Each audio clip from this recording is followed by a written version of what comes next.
Well, it seems like we're not just having problems in Western Europe with all the chaos in France and now Belgium and Switzerland, but also towards the east. Yes, Turkey, but for very different reasons. Well, actually, for the exact opposite reason. We now hear that people in Turkey are rising up against mass migration from North Africa and the Middle East. They are completely fighting against not just their own establishment and Erdogan's government, but of course, the rest of the globalist narrative that is pushing a lot of people to come to Turkey and then Greece and other countries and then go through Europe and eventually get to Dover. But a lot still stay in Turkey, and there's a massive clash of cultures in Turkey. Let's go to this video first, and then we're going to talk about other problems in Turkey.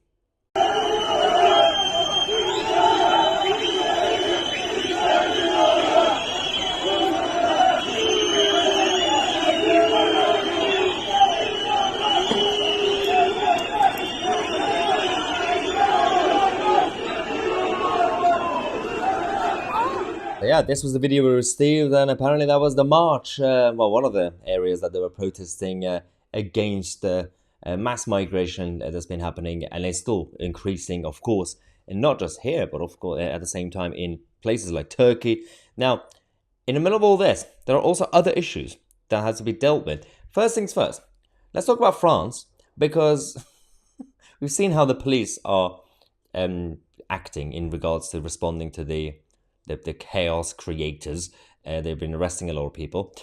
The Iranian regime, yes, the Islamic occupiers of Iran have decided to hit back. Yeah, they have said, they have now called on France to end violent treatment of protesters. When I saw this headline, for about 42 seconds, I just couldn't stop laughing. And then I had tears in my eyes.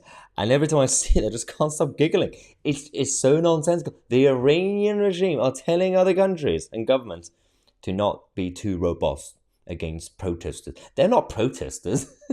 They are destroying France. They're bringing down the country as we know it. And the Iranians loving it. Of course they're loving it. That's what they want.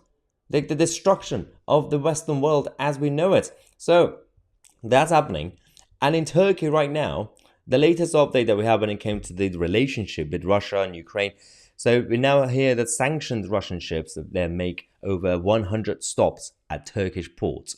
And this has now caused even more problems between America and Turkey. As if things weren't bad enough, and Biden's government, they don't know how they should deal with countries who are in the middle of all this between Ukraine and Russia, the countries who are either staying neutral a little bit or countries who are essentially not supporting Ukraine, but they are still to an extent allies to the West, whether they are NATO members or in the World Trade Organization or some sort of big international body. They can't really fully sanction Turkey, they can't fully kick him out, and they can't really have good relationship. I mean, to be fair, Erdogan is a bit of a nutter, we know that, but Joe Biden doesn't know how to do foreign policy. The only person we know in the American establishment who can do something about all this is Trump. And it's controversial to say apparently, but Trump's foreign policy was spot on. He was also the president of the most peaceful time. He didn't create any new conflicts essentially. And he actually did more peacemaking deals between Israel and the Arab world, and no one talks about it in the media because they don't want you to think Trump is a good guy or could be a good president again. So that's happening. But the Turkish leaders and Erdogan, they have other priorities. Do you know what they're worried about? Oh yeah, a few books being burned in, in Sweden. Well, generally speaking, they happen in Denmark and Sweden and other places in Scandinavia. Erdogan has now slammed Sweden because a book was burned, right? I understand people get offended. But depending on your religion and your political views, depending on what the book is. But if you have a president or a leader showing a meltdown, that means they are condoning bad behavior. They are condoning those Islamists who live in Europe to cause more chaos, what we've been seeing in France.